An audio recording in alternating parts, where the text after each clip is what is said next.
If you're looking to become a wildlife photographer, here's the gear I would start with. If you're looking to get into travel photography or hybrid shooting, here's the gear I would get. If you're looking to get into portrait photography, here's the gear I would get. So a few ground rules for this video. We're gonna try and cover a whole range of cameras and lenses and other accessories when you're just getting started. And you can actually skip from beginner to pro in each section by using the chapters on this video. We're going to divide this into 4 categories. We have the newbie, aspiring, young photographer, somebody who's looking to be a little bit more serious, and then somebody who's looking to maybe make a business out of portrait photography, and then we have somebody who's ready to go pro and really level up. If you're a parent, maybe looking to give a gift to one of your kids who's really looking to get into photography, but the budget is low, maybe something under $500, and they're just looking to get their feet wet. There's instant cameras. Instant cameras are a great way to practice and see your result immediately without even having to deal with a memory card. Fujifilm has tons of instant cameras. Canon has some instant cameras. There's also printers that you can have your phone send right to the printer so you can really start practicing your eye to photography. There are also point and shoot cameras. Point and shoot cameras are cameras that have lenses fixed to them. The lens does not come off, so there's no extra item to have to buy. It's already on the camera. Something like the Sony ZV-1F, it's below $500, and it's a great camera to practice, and it looks professional. Now, the next level up, let's call this maybe the under $800 level. You're looking to level up for maybe a point and shoot and maybe just practice taking photos of your friends and really practicing getting better at photography. Good options can be the Canon R50 or the Canon R100. These are incredible options. They're 24.2 megapixels. These have the interchangeable lenses, so you can choose different lenses when you're buying. You can choose different options that have better quality depending on your budget. The Canon R50 or the R100 is a great introduction to the RF mirrorless line of Canon. So you're diving deeper into the more professional, more modern cameras without breaking the bank. Now, the next level up is for those who are maybe looking to eventually make this a business and you need something that's really gonna help you show off your work. Something like the Sony a6600 is a great option, and it's under $1,500 if you buy it with a lens, depending on which lens. It has 24.2 megapixels. It has in-body stabilization, which is gonna help you if you're a little shaky and get those sharper images. It has a bigger battery, bigger than most of these beginner cameras, so it's gonna last you much longer when you're out shooting. Now, if you're ready to make portrait photography a business and you're ready to level up on your camera gear, a great option, but still budget friendly, is the Nikon Z6 II for under $2,000. And if budget allows, the Nikon Z6 III, the newer version, for under $3,000. They're compact, fully professional, some extra bells and whistles for both photo and video to help you customize your craft and your photography in camera. I personally do shoot on the Sony a7R5, and this is the pricier option, but if you're looking for something similar to this, you can go for the Sony a7R4 or the a7R3. Just because it's newer doesn't mean it must be the one you have to get. You can go older and still get great results. And speaking of older cameras, sometimes it's worth looking into a used item. Our website and in person, you can come check out some of our used gear. And great used options are cameras like DSLRs, like a Canon 60D. For a more professional option, a Canon 5D Mark IV. And then something on the mirrorless side, you can get a Sony a6000 or an a6100. Just note that the battery is a little older, so they do die a little quicker, but that's the beauty of buying something used. You don't have to break the bank at all, and you can really practice with some top of the line gear. Now, if you're a beginner and just looking to figure out what are the lenses that I need to have to be a portrait photographer, practice portrait photography without having to buy a bunch of different things, I personally would recommend 3 lenses max. I would get for sure the 50 1.8. Almost every single camera brand has this version of a lens. The 51.8, it's so affordable. Personally, 50 millimeters is all you really need. If you're only getting one lens, just get this one to really practice your composition, how faces are shaped through lenses. This is a great lens to have. On a variable zoom, you can get a 24 to 105. This is basically a one and done lens, 24 millimeters all the way to 105. This is an f4. Many camera brands also have this version of the lens, and it allows you to practice all the different types of focal lengths so you can figure out exactly what is your sweet spot. And then when you're really looking to level up, something like a 24 to 70 f2.8. Again, this is a one and done lens. 24 all the way to 70 allows you to practice wider portraits, but then also a mid to compressed telephoto range portrait. So 3 lenses, all you need, but personally, I would just start out with like a cheaper 50 millimeter. When it comes to portrait photography, you are gonna need a couple accessories to really help you level up, but that doesn't mean you have to break the bank. There are so many affordable options. The very first thing I would buy as a portrait photographer is a 5-in-1 reflector. Without even having to buy an extra piece of light source, a 5-in-1 reflector is gonna help you bounce light, make light more silver or more gold to enhance your portraits and really practice on how lighting changes an image. But when you are looking to level up and get some flash, I would personally recommend the Godox V1. This is super affordable. It's amazing for events, outdoor, you name it. And if you have a little bit extra budget, I personally would go with the Pro version because it has a light on top and a light in the front. So you can add some directional light and you can bounce off the ceiling. Again, super affordable, something that you should kind of always have in your bag just in case when you're not sure of the situations you're gonna be in. And then speaking of bag, I personally like to have slings or messenger bag or a fanny pack. This is a low pro fanny pack. I have put this thing through the ringer. It's so affordable.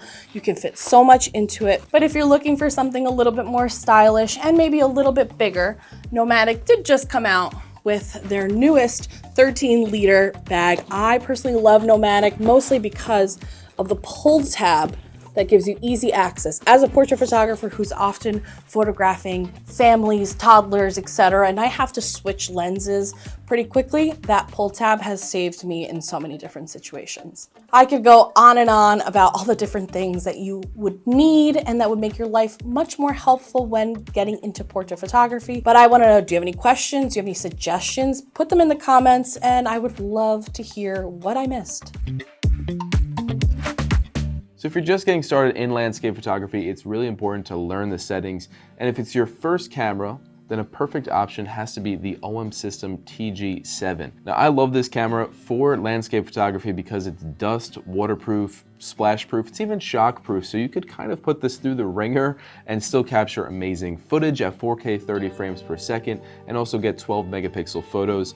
It also has a 4x zoom, so you could even enter into wildlife a bit with this as well. That's a 25 to 100 millimeter equivalent. So the OM TG7 is a great first camera and allows you to kind of get your bearings in the world of landscape photography. But once you feel you're ready to move on from a point and shoot, one of my favorite camera lines that I love to recommend for just getting started in landscape photography has to be the Sony a6100. This is a 24 megapixel APS-C sensor, which means that the sensor is cropped 1.5 times from our full frame equivalent. Now, this is a perfect entry-level camera and a great way to get into interchangeable lenses, meaning that you could pick the focal length that works best for whatever landscape photography you're trying to photograph. A couple lens recommendations to pair with this has to be the Tamron 11 to 20 millimeter, which we actually used recently in the Great Smoky Mountains, and I was really impressed with all of the results we were getting with that lens, and it comes at a very affordable price. But if you want an even more affordable option, you can opt for something like the Tamron 20 millimeter 2.8 lens. And yes, you'll be stuck at 20 millimeters, but that's a really great focal length for landscape photography and even astrophotography. And if you want to zoom, you just have to use your feet for the time being. All right, so once you've retired from the APS-C line, now you're ready for full frame. And full frame, once I upgraded to full frame, it really unlocked a whole host of lenses that I was able to dive into. Of course, this is on the higher end when it comes to affordability, but this is a fantastic camera. The Sony a7 III, 33 megapixels and 4K 30 frames per second video and 120 frames per second at full HD, making this such a perfect option for landscape photography and if you wanted to dive into video as well. I have it paired with the 24 to 105.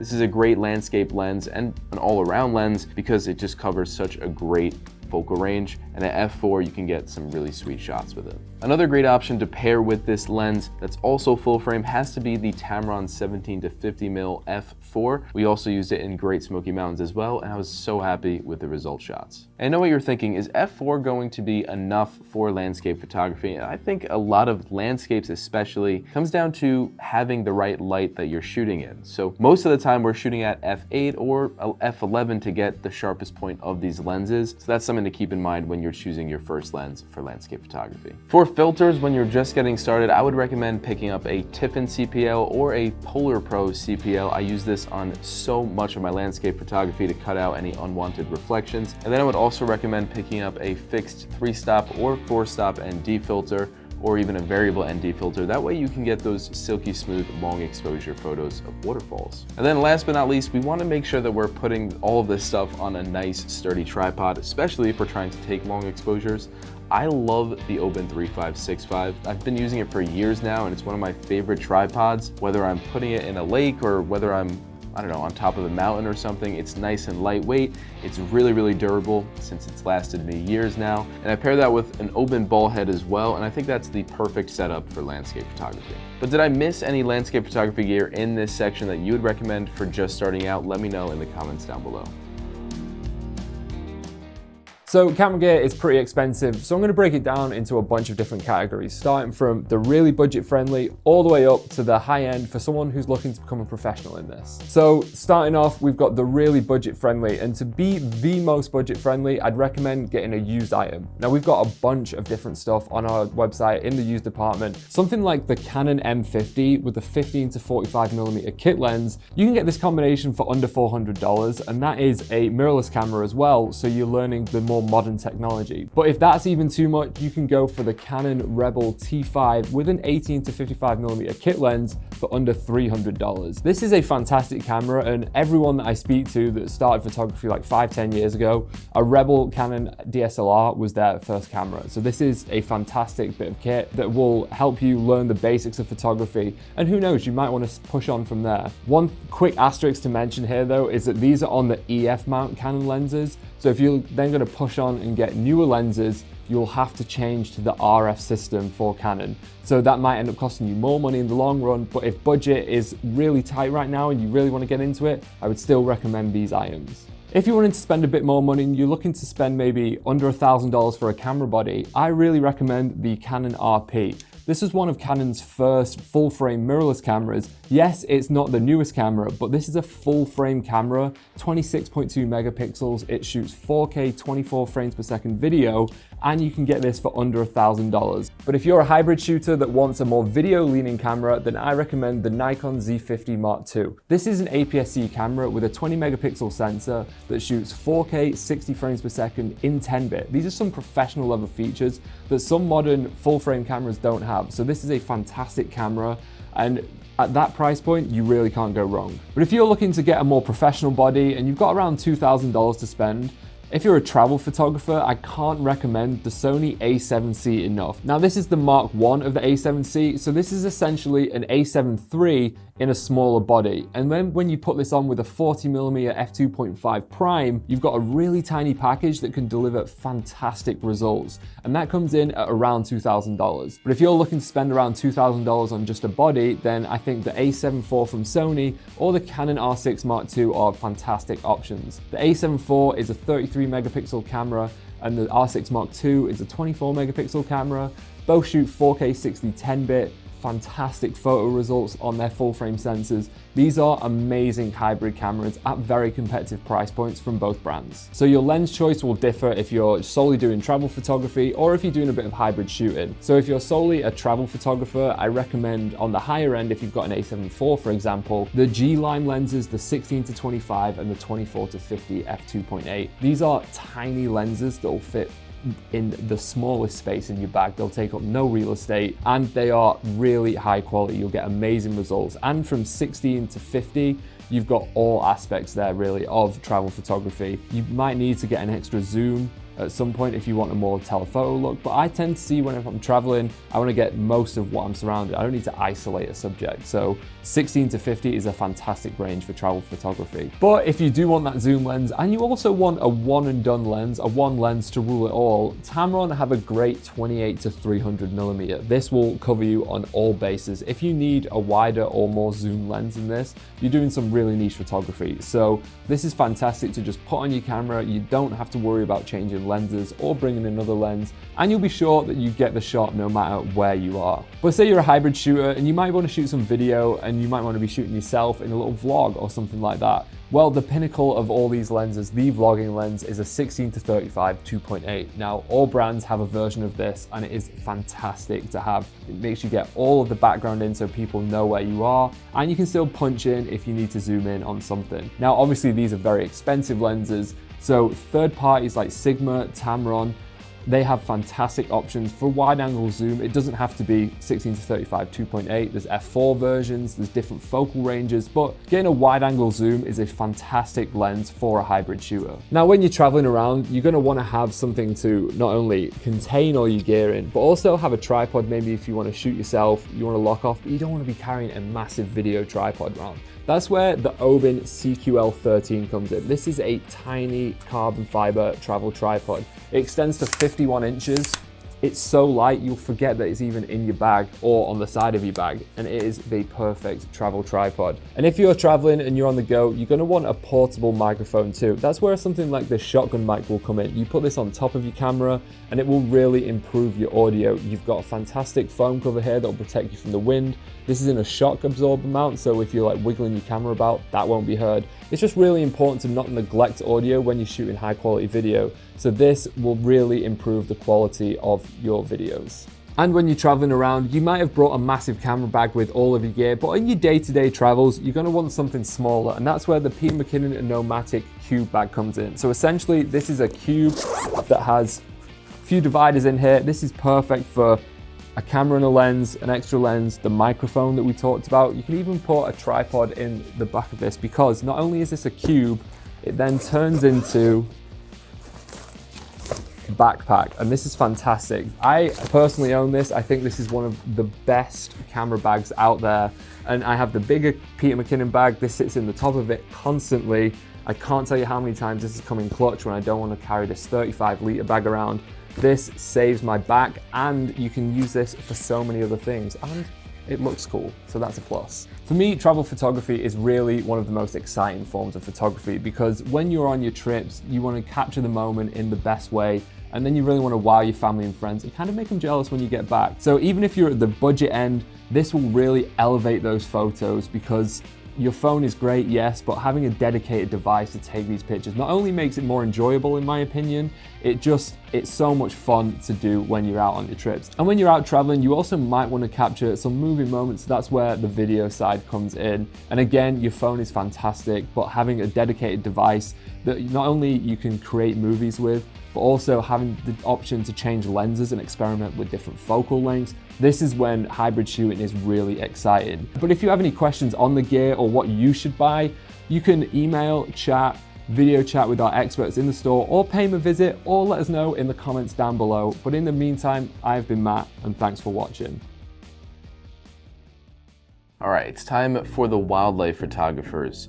And wildlife photography is a little bit more complicated when you're just getting started, but I promise that it's still very much possible. And the reason is that you kind of need those closer lenses because wildlife is so far away. But there are some great options if you're just getting started and looking for a more affordable option, like the OM System OMD camera, which is a 20 megapixel micro four thirds sensor, which means that it's cropped 2 times from full frame. This camera also shoots 4K 30 video as well. And this is a great camera just getting into wildlife photography, not only because of the price, but because of how powerful it is and how close it can get you to wildlife. Pair that with the OM Zuiko 40 to 150 f4 to f5.6, and you've got yourself a really affordable combo that'll get you nice and close to wildlife. You can also opt for the higher option, which is the 40 to 150 fixed at f4, a little bit better in low light. And on the higher end of that, you can opt for the 100 to 400 millimeter at f4 fixed, which is an 800mm equivalent at the higher end of that. That gets you really close to pretty much any wildlife. The next option up from that would be moving from Micro Four Thirds to APS-C, and one of my favorite cameras for getting started has to be the Sony a6700. It's 26 megapixels, and it can also shoot at 4K 120 frames per second should you want to film any wildlife in slow motion as well. And if I was jumping up to full frame, I would again opt for the Sony a7 III. And on the higher end for the lens side, it has to be the Sony 200-600. I love this lens. I don't know if you could see it here because I have this awesome camo that helps to protect it. And this lens I've used for years now, capturing all kinds of wildlife. At 200-600, it's a fantastic focal range, whether something's kind of coming a little too close to you and then you could still be able to capture it, or if there's something very far out, the 200-600 gets the job done. On the more affordable side, we have the Tamron 50-400mm that I recently got to use in Great Smoky Mountains on some elk out there, and also the Tamron 28-300mm as well, which is both really fantastic affordable lenses. For my tripod, I would actually opt for the same as the landscape, the Oben 3565, and then I would just add a gimbal head like the Magnus GH-M1. This will help to get nice smooth shots of all wildlife as they pan across the sky. But I've been kind of becoming obsessed with monopods for wildlife photography, so something like the Sirui SVM165 is a great option for that. And the major benefit of those monopods is that they're so lightweight and they collapse so easily, meaning that you can be much faster as you're tracking wildlife. And for a backpack, whether I'm using it for landscape or wildlife, something like the Lowepro Fastpack 250 is perfect for carrying all of my gear, especially wildlife lenses, which are on the heavier side or on the larger side in general. Having a good backpack is so crucial. If you already have an existing backpack that you really like, you can also opt to get some internal core units from other manufacturers of backpacks and kind of just throw that in there. So as you can see, there's gear pretty much for any level of photography. If you're just getting started, then there's the perfect camera for you and you can upgrade as you go. Let me tell you, don't get everything on day one. You'll kind of accrue things over time. But really what it comes down to is getting out there in nature, whether it be your own backyard or in Great Smoky Mountains. My name is Matt, and thanks for watching.